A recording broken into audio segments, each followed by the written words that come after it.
এখন আমি semester 2 course CC03 রিঅ্যানালিসিস lecture 1 এটা ডেলিভার করব। এর আগের ক্লাসে মানে লেকচার 10 এ আমি লিমিট পয়েন্ট অবধি বলেছি। এখানে এর পরের সেকশন থেকে আমি বলতে চাই আচ্ছা ভাই বল জানো ওয়েস্টার্স থিওরেম।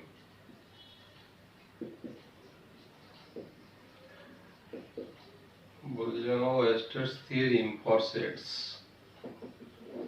in R.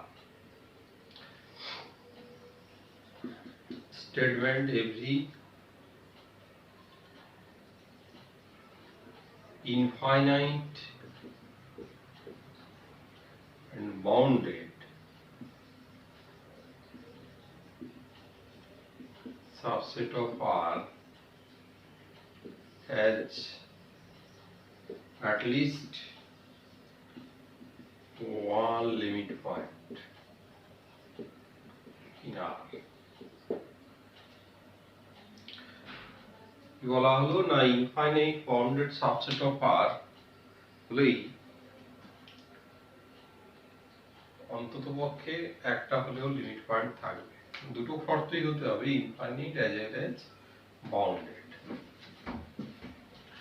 আমি যদি ন্যাচারাল নাম্বার সেট নেই, ন্যাচারাল নাম্বার সেটে আমরা দেখেছি যে এর কোনো লিমিট পয়েন্ট নেই। ন্যাচারাল নাম্বার সেট হচ্ছে আনবাউন্ডেড, ন্যাচারাল নাম্বার আনবাউন্ডেড। তো শুধু ইনফাইনাইট হলে হবে না, তার সঙ্গে বাউন্ডেড হলে তবেই লিমিট পয়েন্ট পাওয়ার গ্যারান্টি থাকবে। একটা ছোট এক্সাম্পল নিয়ে নিই, এগুলো পরে আবার আলোচনা হবে। এর প্রমাণটা আমি পরে বোঝাবো বোঝানোর চেষ্টা করতে। তার আগে এই সেটটা এটা ইনফাইনাইট বাউন্ডেড, এর সবকটা এলিমেন্ট 0 আর 1 এর মধ্যে আছে, 0 অবশ্যই এখানে নেই, কিন্তু এর একটা লিমিট পয়েন্ট আছে। এর ডিরাইভড সেটটা হয় শুধুমাত্র 0 0 এই যে লিমিট পয়েন্ট।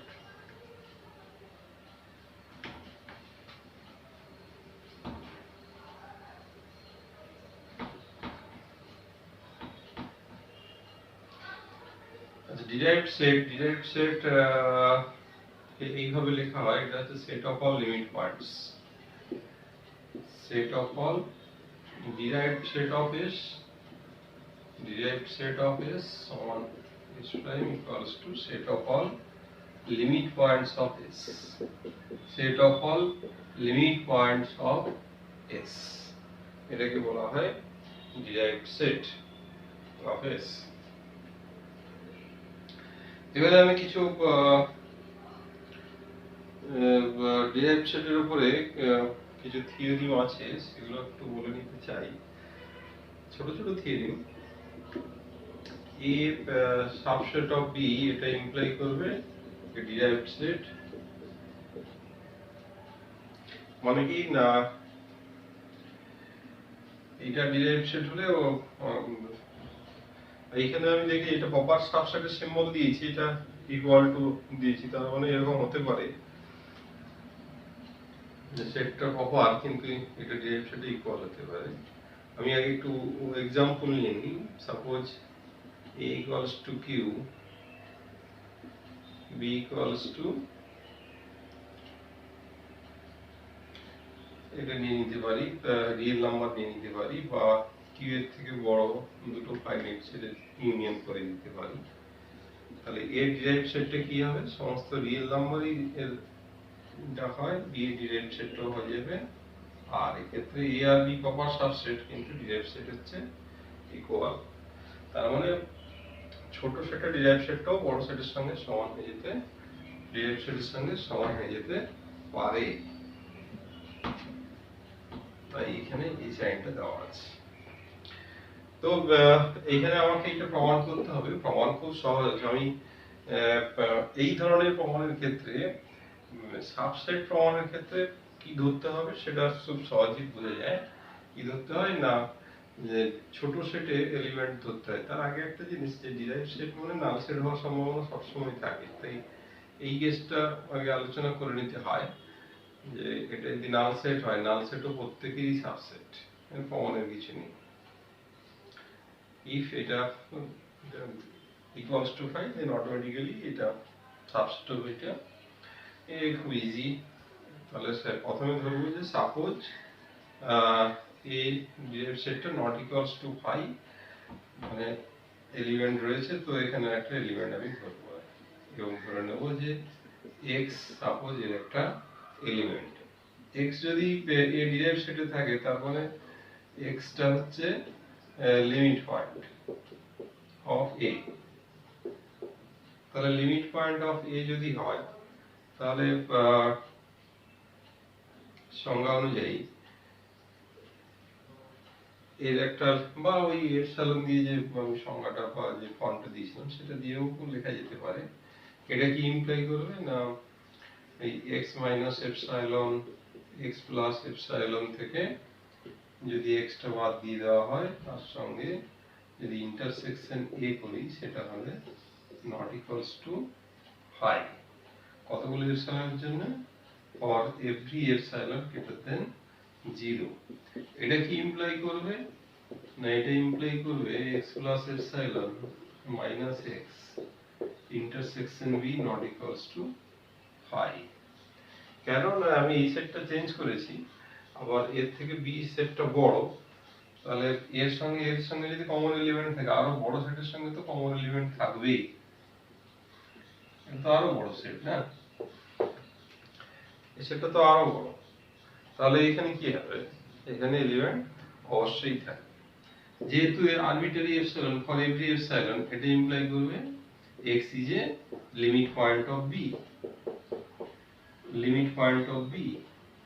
তার মানে তাহলে x টা থাকছে কোথায় না b প্রাইম, ধরেছিলাম a প্রাইমে, আছে এখন b প্রাইমে, তো देयरफॉर a প্রাইম ये সাবসেট অফ b প্রাইম। তার মানে ডিরাইভড সেট ছোট সেটের ডিরাইভড সেটের সাবসেট হয়ে যাবে। এরপরের থিওরিম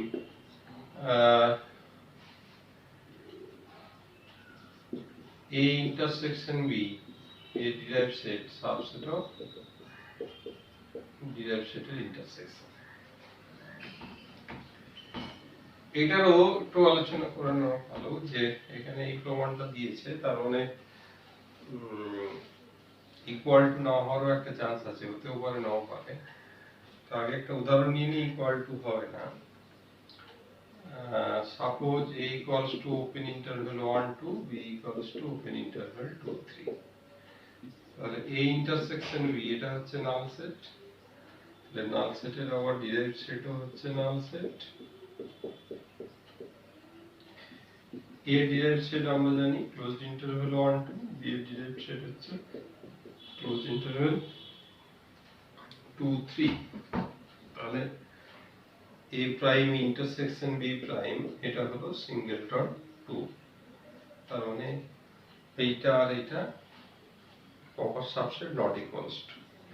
তাহলে a ইন্টারসেকশন b এখানে যে উদাহরণটা নিলাম এই ক্ষেত্রে আমার এটা হলো,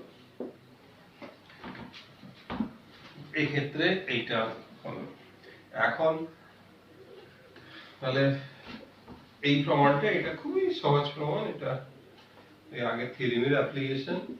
a ইন্টারসেকশন b আমরা কি জানি, এটা জানি এটা a intersection b subset of a, এটা ইমপ্লাই করে যাবে a ইন্টারসেকশন b এর derived set subset of again a intersection b subset of b, এটা ইমপ্লাই করে যাবে a intersection b subset of এটা, এই দুটো টু এবার এই রেজাল্টটা ইমপ্লাই করে যাবে। ইজি প্রমাণ। তো নেক্সট যেটা যাব সেটা হচ্ছে a ইউনিয়ন b এর ডিরাইভড সেট, এটা হচ্ছে ডিরাইভড সেট হচ্ছে ইকুয়াল, ইউনিয়ন করলে ইকুয়াল হয়ে যাবে। তো আমরা দুটো সেটকে ইকুয়াল প্রমাণ করে কি হবে সেটাও আমরা জানি। একবার এই সেটটা এর সাবসেট, একবার ডান দিকের সেটটা বাম দিকের সেটের সাবসেট, এইভাবে দেখালেই আমরা ইকুয়ালিটিটা দেখাই। একটা দিক অটোমেটিক্যালি চলে আসবে, যেমন যেটা হচ্ছে এই ধরনের প্রমাণ, যেটা a subset of a union b, এটা ইমপ্লাই করে যাবে a derived set a union b এর derived set. B subset of A union B, সেটা ইমপ্লাই করে যাবে এ ইউনিয়ন বি এর ডিরাইভড সেট। তাহলে এদের ইউনিয়ন ইমপ্লাই করে যাবে এ ইউনিয়ন বি এর ডিরাইভড সেট। তাহলে একটা সাইড এমনি হয়ে গেল। এরপরে উল্টোটা দেখাবো। এখন আমরা প্রমাণ করতে চাই যে A union B subset of, এটা মানে এই দিকটা বড় দেখাতে হবে আমাকে। এখন আমাকে প্রমাণ করতে হবে যে এটা সাবসেট অফ এইটা, এটা সাবসেট অফ এইটা, তাহলে এলিমেন্ট এখানে ধরা উচিত। এর উল্টো ভাবেও আমরা করতে পারি। আমি এখানে এলিমেন্ট নেই দেখে যদি এখানে দেখাতে পারি, আমি যদি এরকম দেখাই যে x does not belongs to c imply x does not belongs to b, তাহলে আমি এটা দেখাতে পারবো, এটা বলতে পারি যে b সাবসেট অফ c, মানে x বড় সেটটাতে নেই, এইভাবে আছে যে c টা বড়, এটা এটা x c তে নেই, x c এর বাইরে আছে, তার মানে d এরও বাইরে আছে। তো এইভাবেও প্রমাণটাকে অ্যাপ্রোচটাকে টানা যাবে কন্ট্রো পজিটিভ স্টেটমেন্ট আকারে। তো এইটা একটা, এই পার্টটা হয়ে থাকলো, এই একটা হয়ে থাকলো, এটাকে একটা সাইডে করি না এই যে এই পার্টের প্রমাণটা আমার হয়ে থাকলো, এটা তো ইজি পার্ট। এবারে তাহলে এইটা ধরি যে suppose x not equals to এই দুটো ইউনিয়ন, x যদি এখানে না থাকে, x এদের এখানে যদি না থাকে, ইউনিয়নে নেই মানে কি, ইউনিয়নে নেই মানে একটাতেও নেই, কেননা কোনো একটাতে এলেই ইউনিয়নে চলে আসে। তাহলে এটা ইমপ্লাই করছে কি, এটা ইমপ্লাই করছে x টা হচ্ছে a এর লিমিট পয়েন্ট আর x টা আবার b এরও limit point.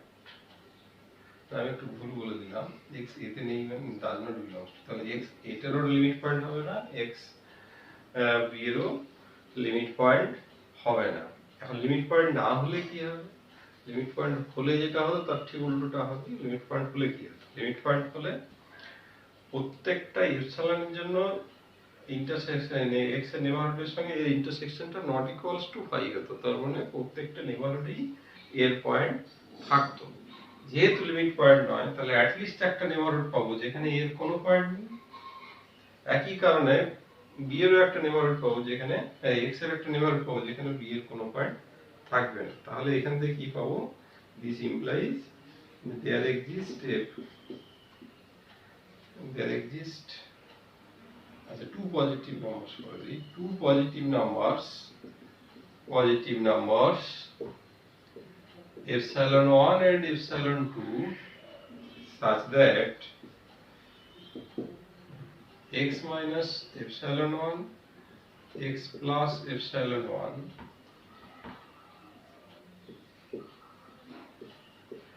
minus x, suppose intersection of a এটা equals to 5,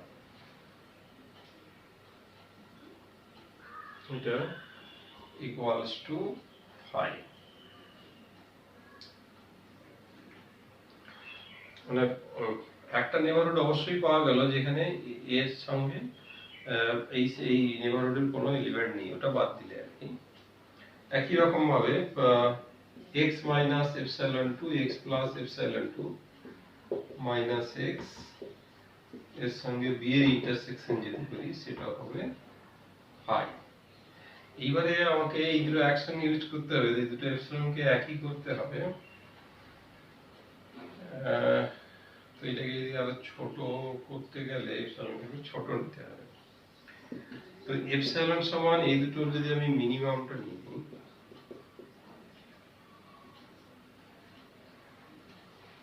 এইটা, তাহলে কি হয়ে যাবে, তাহলে এপসিলনটা পজিটিভ হয়ে গেল, কারণ দুটো পজিটিভ সংখ্যার minimum positive, as well as এটা হয়ে যাচ্ছে x minus epsilon x plus epsilon,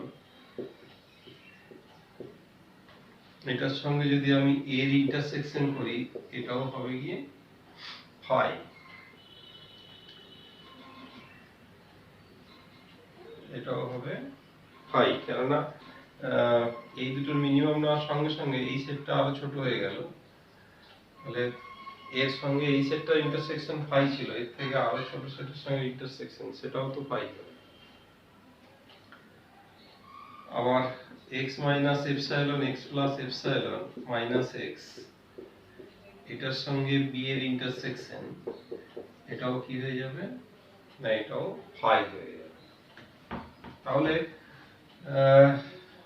এরপর তাহলে x minus epsilon x plus epsilon minus x এটার সঙ্গে যদি আমি ইন্টারসেকশন a ইউনিয়ন b করি, তাহলে x minus epsilon x plus epsilon minus x এর আমি লাগাবো ডিস্ট্রিবিউটিভ লস সেটের epsilon minus x intersection b, তাহলে প্রথম সেটটাও ফাই ইউনিয়ন ফাই সমান ফাই।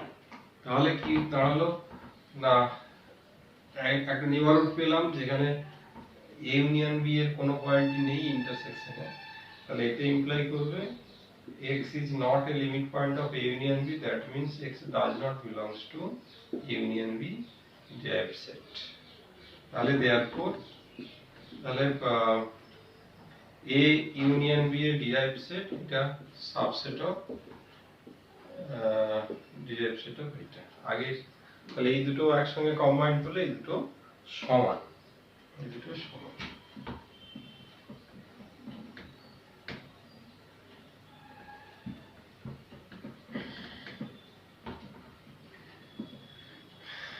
ওকে,